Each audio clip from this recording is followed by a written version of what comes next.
tenu une rencontre avec les journalistes et correspondants de Mbour pour revenir un peu sur la journée mondiale de l'accès à l'information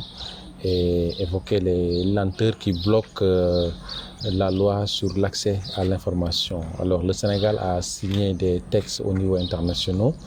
et depuis lors le texte est, comment dirais-je, validé par les différents partenaires, par les différents acteurs, mais il est aujourd'hui coincé, bloqué au niveau du secrétaire général du gouvernement. Et depuis lors, ni le Conseil des ministres, ni l'Assemblée nationale ne réclament ce texte. Or, nous savons tous qu'en fait, que le Sénégal a pris des engagements au niveau de l'Union africaine et à l'ONU. Et cette question liée à l'accès à l'information est capitale.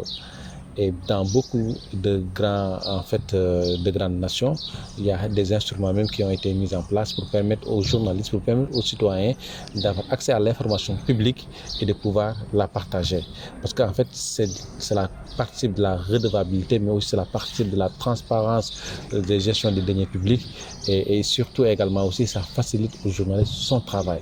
Et nous avons tous vu qu'en période de Covid, il y a beaucoup d'entraves, il y a beaucoup d'écueils qui font que le journaliste a des difficultés pour accéder à l'information. Non seulement, en fait, il peut y avoir, un couvre-feu qui est décrété, ou bien parfois ce sont les autorités qui vous disent cette information est si sensible que je ne peux pas vous la confirmer ou bien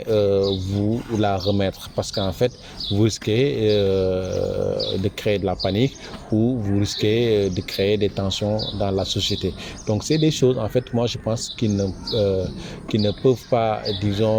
prévaloir parce que simplement en fait le droit au public à une information crédible et fiable et prime sur tous ces textes-là, prime sur en fait ces passe-droits de certaines autorités ou de certains responsables de services déconcentrés de l'État. Nous avons tous vu que pendant la période de Covid-19, il y a eu beaucoup de journalistes, il y a eu beaucoup d'équipes de reporters qui ont été agressés parce que simplement ils ont été sur le terrain pour la collecte de l'information, que ce soit à Dakar ou même ici et même parfois ce sont des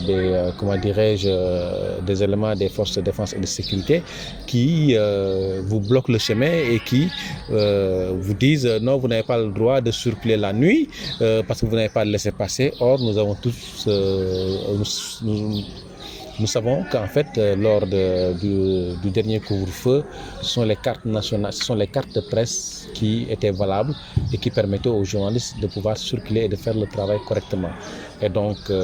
des confrères parfois sont brutalisés, des confrères sont agressés et même parfois traumatisés par ces agissements, soit des Sénégalais lambda qui manifestent, ou bien par des éléments des forces de défense et de sécurité, des choses que nous trouvons anormales. Et je pense que les différentes organisations de presse ont eu à dénoncer cela à travers la CAP. Et aujourd'hui, c'est vraiment l'occasion, surtout ce 28 septembre où la journée où l'accès à l'information est consacré. Et donc, nous profitons de cette occasion-là pour en tout cas redorer le blason du journalisme et surtout faire comprendre qu'ils ne doivent céder sous aucune pression, qu'ils ne doivent céder devant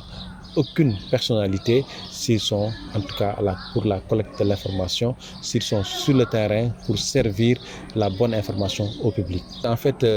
cette période de Covid-19 nous a permis de beaucoup réfléchir et de travailler sur une panoplie de projets. Et parmi ces projets-là, il y en a un qui concerne les relations entre forces de défense et de sécurité et les médias de manière générale. Et parce que je pense en fait il faut quand même qu'on trouve une solution parce que la barbarie a trop duré et des journalistes sont très souvent agressés sur le terrain et il n'y a pas de suite, il faut quand même le dire. Et donc